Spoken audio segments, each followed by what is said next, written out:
2 फरवरी 2021 ये तारीख थी जब केंद्रीय मंत्री नरेंद्र सिंह तोमर को भाजपा ने असम चुनाव का प्रभारी नियुक्त किया था। जिन 5 राज्यों में चुनाव होने जा रहे हैं उनमें सिर्फ असम राज्य में बीजेपी की सरकार थी, यानी एंटी इनकम्बेंसी से निपटने की बड़ी चुनौती।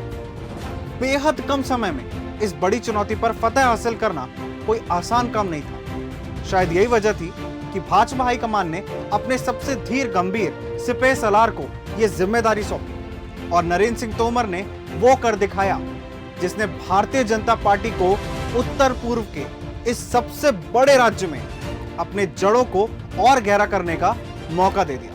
नमस्कार, मैं हूं अभय, आप देख रहे हैं इंडिया फर्स्ट।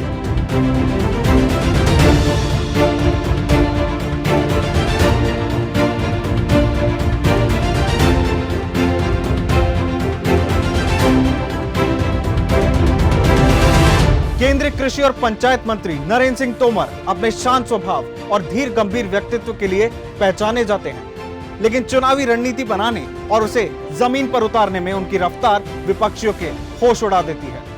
असम में भाजपा का अपना किला बचाए रखना एक बड़ी चुनौती थी, खासकर तब जब नागरिकता कानून को लेकर पूरे विपक्ष और सीमा पार से भी भारी विरोध हो।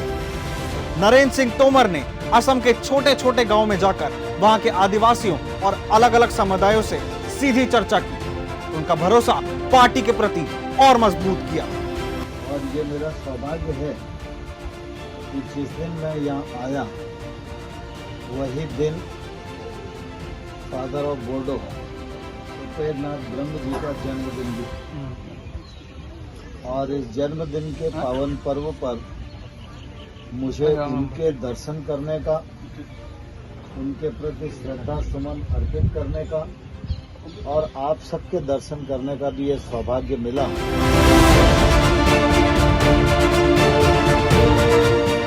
नरेंद्र सिंह तोमर के इन प्रयासों की बदौलत भाजपा असम में एक बार फिर भगवा परचम लहराने में कामयाब रही। असम राज्य संघ की नजर में भी बेहद अहम है। 1951 से हमारी विचार यात्रा का काम चल रहा है। आसाम भी उन राज्यों में है जहां एक समय ऐसा था कि हमारा झंडा थामने वाला कोई नहीं होता था, लेकिन हमारे पूर्वज कार्यकर्ताओं ने बहुत कठोर परिश्रम किया, लाठियां खाई, गोली खाई, बलिदान दिया, प्रतिकूल अवस्था में भी लड़ते रहे, मरते रहे, तो आज आसाम में एक बड़ा काम हमारा खड़ा हो गया। माना जा रहा है कि असम विजय के बाद नरेंद्र सिंह तोमर का कद पार्टी में और बढ़ेगा। नरेंद्र सिंह तोमर जिस तरह से प्रधानमंत्री नरेंद्र मोदी के भरोसे पर खरे उतर रहे हैं, उससे आने वाले दिनों में उन्हें किसी बड़े जिम्मेदारी से भी नवाजा जा सकता है। स्वामीनाथन आयोग की सिफारिशों को लागू करने को लेकर अक्सर सवाल उठते रहे हैं। इसे क्या वाकई में जल्द लागू किया जा सकेगा या फिर सिर्फ एक दस्तावेज बन के रह जाएगा?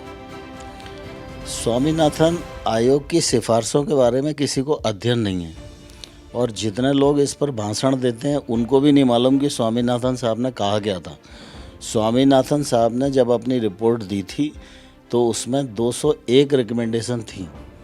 भारत सरकार मोदी जी के नेतृत्व में 200 रिकमेंडेशन को स्वीकार करके और उस पर काम कर रही है। Bureau report, India first.